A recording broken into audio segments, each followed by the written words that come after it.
Yan oh, iba-ibang klaseng mga bayawak dito. May sobrang yellow, may maitim, may pintok-pintok. Parang buhaya ng kalaki ng mga ano. Ayan, ang laki-laki siya. Zoom ko yan.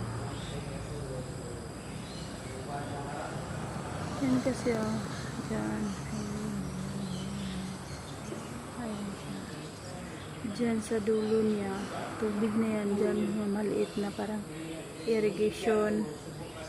So doon dyan yan sila nagdadaan-daan. Doon. Makalaki ng bayawak. Yan ang ulo niya. Yung mga 5 kilos at ayan or di kaya 5 kilo ang kabigat or di kaya hindi ko lang alam kung anong kahaba niyan, basta mahaba siya. Na full storage na yung cellphone ko lang dahil sa mga bayawak na to, iba-ibang klase.